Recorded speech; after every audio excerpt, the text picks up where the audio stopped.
Hello, कैसे हैं आप लोग। उम्मीद करते हैं आप लोग बहुत अच्छे होंगे। तो फिर से एक नए वीडियो के हम लोग लेकर आए हैं लेंस निर्माता सूत्र का, जो कि आप लोग बोर्ड पर देख पा रहे होंगे। लेंस निर्माता सूत्र अर्थात उसी का फॉर्मूला दिया गया यहाँ पर 1/f mu minus 1 1/r1 minus 1/r2। अर्थात लेंस एफ जो होगा वो फोकस दूरी होगा और म्यू जो होगा लेंस के पदार्थ का अपवर्तनांक होगा और R1 R2 जो है लेंस का रेडियस ऑफ कर्वेचर है, वक्रता त्रिज्या है। इस सूत्र को आज हम लोग यहाँ पर सत्यापित करेंगे, प्रूफ करेंगे। तो चलते हम लोग एक कन्वेक्स लेंस को लेकर के। तो कन्वेक्स लेंस को हम लोग लेकर के यहाँ पर एक डायग्राम बना रहे हैं। तो ये कन्वेक्स लेंस और कन्वेक्स लेंस में आप लोग जानते हैं कि कन्वेक्स लेंस में किनारे का भाग जो होता है पतला होता है और बीच का भाग जो होता है मोटा होता है। तो ये कन्वेक्स लेंस हो गया और ये बीच से जो लाइन जो जाती है वो प्रिंसिपल एक्सिस, उसी को मुख्य अक्ष कहा जाता है। और यहाँ पे एक ऑब्जेक्ट रखा गया है। तो देखिए लेंस में दो सरफेस है और दोनों सरफेस के कारण रिफ्रैक्शन होगा। तो पहले सरफेस से हम लोग यहाँ पर भेज रहे हैं लाइट रे। तो लाइट रे यहाँ इंसिडेंट किया और जहां पर लाइट इंसिडेंट होती है वहीं पर नॉर्मल का निर्माण होता है। तो दिस इज ये C1। अब देखिए लेंस में दो सरफेस है तो लाइट ये लेंस के दोनों साइड जो है मीडियम क्या है, सेम है। अब देखिए यहां पर इधर म्यू रिफ्रैक्टिव इंडेक्स है, इधर भी म्यू1 रिफ्रैक्टिव इंडेक्स होगा और लेंस का जो रिफ्रैक्टिव इंडेक्स होता है वो मीडियम से अलग होता है, जिसको हम लोग म्यू2 ले लिए। क्या ले लिए हम लोग? म्यू2 ले लिए। अब देखिए लाइट रे रेयर से डेंसर में जाएगा। तो जैसे ही लाइट रेयर से डेंसर में जाती है, विरल से सघन में जाती है, तो अभिलंब की तरफ मुड़ जाती है। तो जैसे ही यहां पर गई तो यहां पर मुड़ गई और फिर मुड़ने के बाद ये डायरेक्ट लाइट रे निकल गई। तो जहां पर मिलेगी दो किरण वहीं पर इमेज का निर्माण होता है। इस इमेज को हम लोग आई डैश के लिए, अर्थात ये पहला सरफेस के लिए इमेज है, ये पहला सरफेस के लिए इमेज है। अर्थात पहला सरफेस को इंडिकेट करते हैं हम लोग यहां पर P1 से और यहां P2 से। और ये बीच में जो होता है लेंस के जो बीच में जो पॉइंट होता है उसको हम लोग ऑप्टिकल सेंटर O से करते हैं। तो यहां पर ऑब्जेक्ट के नाम भी हम लोग यहां पर O रख देते हैं। अर्थात ऑब्जेक्ट यही है, पहला किरण तो सीधे गई क्योंकि लेंस प्रिज्म का समूह होता है और यहां पर एक आयताकार कांच का टुकड़ा का भाग होता है जो लाइट इंसिडेंट 90 डिग्री से होती है, तो बिना विचलित हुए सीधे गुजर जाती है। तो लाइट रे इंसिडेंट हुआ एयर से डेंसर में, फिर डेंसर से रेयर में गया। अब देखिए यहां पर पहला सरफेस के लिए रिफ्रैक्शन हुआ। अब ये जो लाइट रे है यहां से यहां तक जो लेंस में यहां से यहां तक जो गया वो इस सतह के लिए, इस सरफेस के लिए इंसिडेंट रे भी काम करती है, इसीलिए यहां पर भी एक नॉर्मल लाइन का निर्माण होगा। तो यहां पर भी एक नॉर्मल लाइन हम लोग यहां डाल रहे थे। अब देखिए तो लाइट रे जैसे ही डेंसर टू रेयर जाएगा तो वो क्या होगा, अवे फ्रॉम नॉर्मल, अर्थात सघन से विरल में जाएगा तो नॉर्मल से क्या होगा, दूर होगा। तो नॉर्मल से क्या होगा, तो दूर होगा, जिसका इमेज आप लोग यहां पर देख पा रहे होंगे। ब्लू लाइन से, ब्लू कलर से हम लोग इसको दिखाए हैं, आई को। अब देखिए फिर से एक बार समझाते हैं। वो ऑब्जेक्ट जिसका image I dash P1 surface के लिए, लेकिन P2 सरफेस के लिए आई डैश इमेजिनरी ऑब्जेक्ट और P2 सरफेस के लिए आई इमेज। अर्थात P1 सरफेस के लिए जो ऑब्जेक्ट है वो P1 सरफेस, दूसरा आई डैश इमेज है, जबकि P2 सरफेस के लिए आई डैश आभासी वस्तु और P2 सरफेस के लिए आई प्रतिबिंब का काम कर रही है। अर्थात आप लोग जिंदगी में जान चुके हैं कि जो आपका दोस्त होगा हो सकता है दूसरा का दुश्मन होगा, हो सकता है जो आपका दुश्मन होगा हो सकता है किसी और का दोस्त होगा। दैट मीन्स यहां आप समझ सकते हैं इसका जो इमेज है वो इसके लिए वस्तु का काम कर रही है और इसके द्वारा जो इमेज है वो पूरे फाइनल लेंस के द्वारा इमेज निर्माण हो रहा है। तो आप लोग यहां पर देख पा रहे होंगे।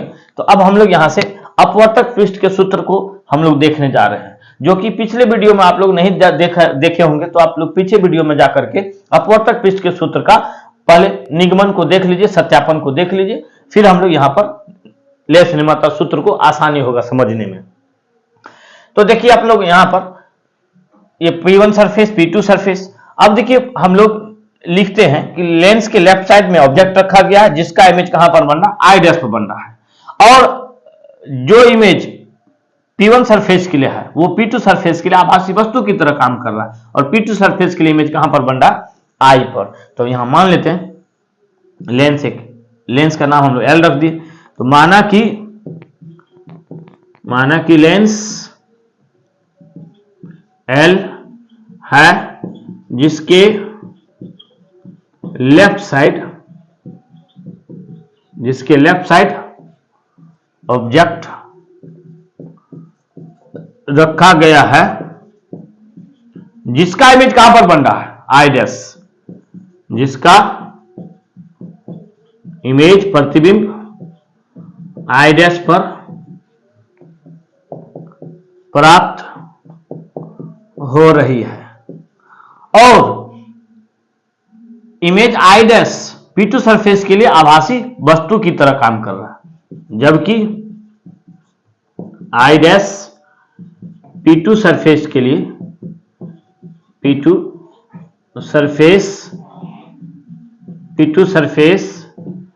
के लिए आभासी वस्तु इमेजिनरी ऑब्जेक्ट की तरह कार्य कर रहे हैं। और I जो है फाइनल इमेज है पूरे लेंस का, और अंतिम प्रतिबिंब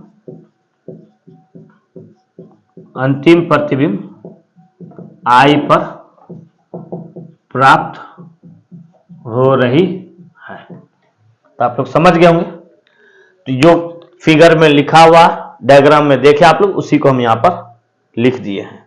माना कि लेंस L है जिसके लेफ्ट साइड ऑब्जेक्ट रखा गया, जिसका इमेज I डैश पर प्राप्त हो रही है, जबकि I डैश P2 सतह के लिए आभासी वस्तु की तरह कार्य कर रहे हैं, और अंतिम प्रतिबिंब I पर प्राप्त हो रही है।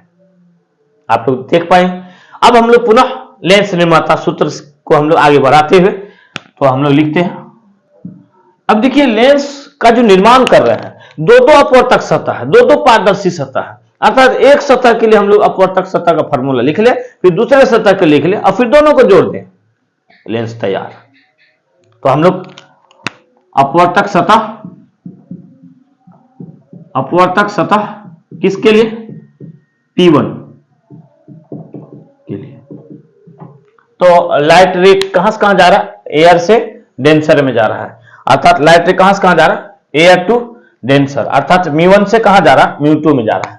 तो μ2 by v minus μ1 by u बराबर μ2 माइनस μ1 बाई r। ये जनरल फॉर्मूला हो गया अपवर्तक पृष्ठ का। अब हम लोग देखते हैं इस सरफेस के लिए, P1 सरफेस के लिए निकाल रहे हैं। तो P1 सरफेस के लिए इमेज कहां पर बन रहा है, I डैश, और कोई भी डिस्टेंस हम लोग कहां से मानेंगे, ऑप्टिकल सेंटर से। तो यहां से देख लेते हैं, यहां से यहां तक का जो डिस्टेंस है वो u है, यहां से यहां तक का जो डिस्टेंस है वो वस्तु की दूरी u है, जबकि यहां से यहां तक का जो दूरी है ये v डैश है, क्योंकि पहला सरफेस के लिए इमेज है लेकिन सेकेंड सरफेस के लिए ऑब्जेक्ट है, और यहां पर फाइनल इमेज आपका तैयार है v, final image v।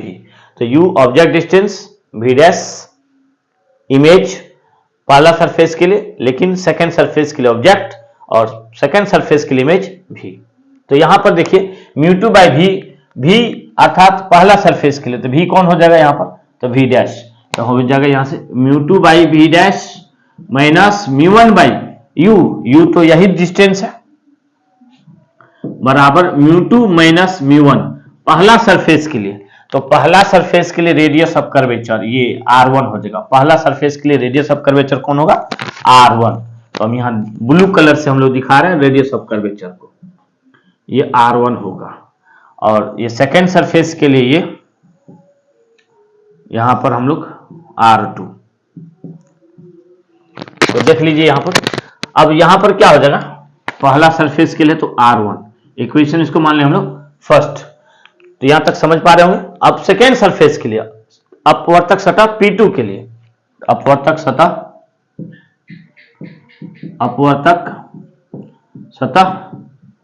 P2 के लिए। तो हम लोग कौन सा सरफेस के लिए ले रहे हैं, हम लोग P2 सरफेस के लिए, और P2 सरफेस के लिए वही, इस बार सेकेंड डेंसर टू कहां जा रहा है, रेयर में, तो जस्ट इसका उल्टा हम लोग लिख देंगे यहां पर μ1 बाई भी माइनस μ2 बाई u बराबर μ1 माइनस μ2 बाई r। अब हम लोग यहां देखेंगे μ1 बाई भी सेकेंड सरफेस के लिए इमेज डिस्टेंस क्या हो जाएगा, v हो जाएगा।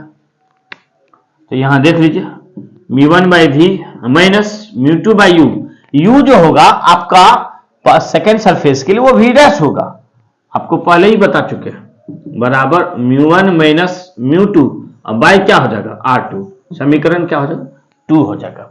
अब हम लोग देख लिए पहला समीकरण μ2 by v dash minus μ1 by u बराबर μ2 minus μ1 by r1, second surface के लिए μ1 by v minus μ2 by v dash बराबर μ1 माइनस μ2 बटे r2, ये सेकेंड इक्वेशन तैयार हो गया। हम लोग को दोनों फार्मूला, दोनों सतह के लिए अपवर्तक पृष्ठ का फार्मूला तैयार हो गया, दोनों को ऐड कर देंगे।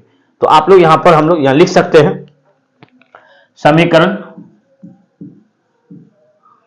फर्स्ट तथा समीकरण 2 को जोड़ने पर हम यहां देख लेते हैं समीकरण 1 और समीकरण 2 को ऐड करते हैं। तो यहां पर इक्वेशन फर्स्ट और इक्वेशन 2, तो आप लोग इधर राइट डाउन कर लिए होंगे, तो हम इधर इरेज कर रहे हैं। कैसे हैं आप लोग, बने रहिए, नींद तो नहीं आ रही आप लोग को, जरा ध्यान से देखिएगा इधर समीकरण फर्स्ट और सेकेंड। तो देखिए समीकरण फर्स्ट क्या है, μ2 बाई v डैश, आप लोग मत बोलिएगा, हम बोल रहे हैं μ1 बाई u बराबर μ2 माइनस μ1 बाई r1, पहला इक्वेशन। अब second equation, second equation μ1 by v minus μ2 by v dash बराबर μ1 minus μ2 by r2, second equation. अब देख लिए हम आप लोग, यहां सेकेंड इक्वेशन को ऐड करिएगा तो यहां भी μ2 by v dash μ2 by v dash दोनों सेम है, इसको हम लोग यहां पर कैंसिल आउट कर देते हैं। फिर नेक्स्ट हम लोग यहां पर ऐड करके लिख देते हैं, तो क्या हो जाएगा यहां से μ1 by v minus μ1 by u बराबर μ2 माइनस μ1 बाई r1 और plus μ1 minus μ2 by r2। Equation क्या मिल गया, 3 मिल गया।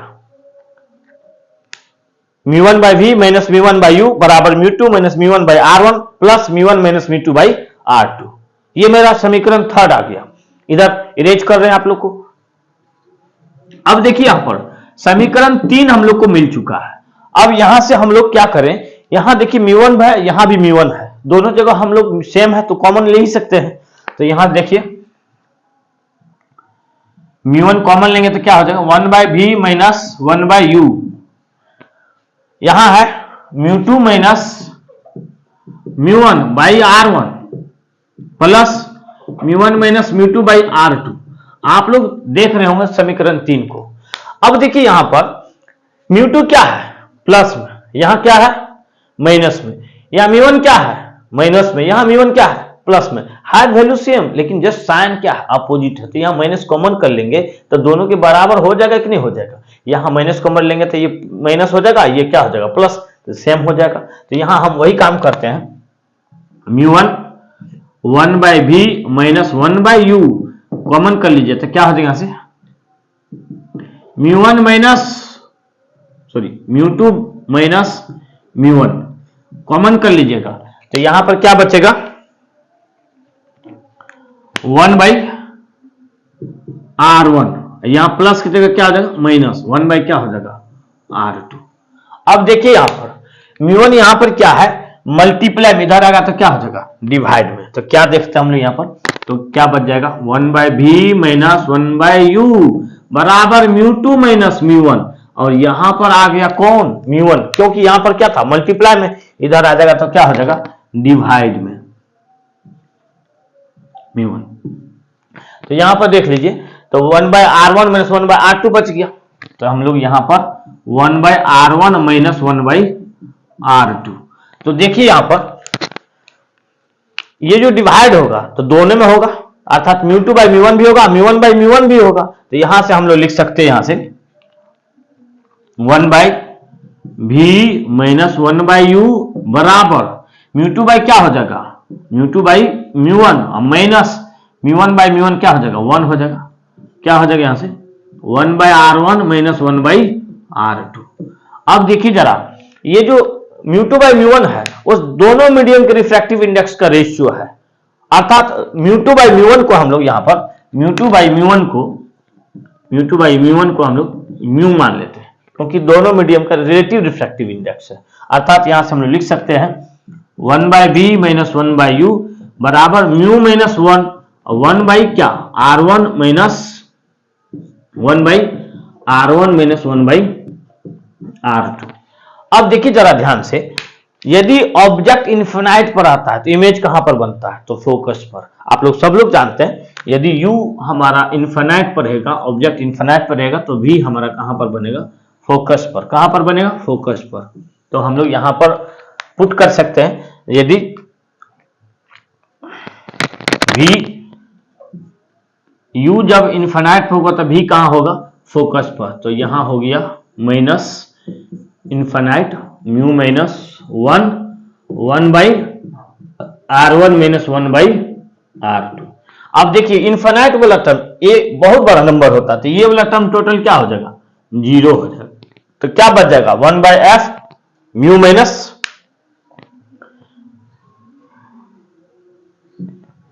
तो यहां से आप लोग देख सकते हैं 1 by F mu minus 1 by r1 minus 1 by r2। आप देख लीजिए यहां पर तैयार हो गया आपका लेंस निर्माता सूत्र 1 by F minus mu minus 1 by F बराबर mu minus 1 by r1 minus 1 by r2। यहां भी देखिए वही 1 by F mu minus 1 by r1 minus 1 by r2, दोनों सेम। धन्यवाद।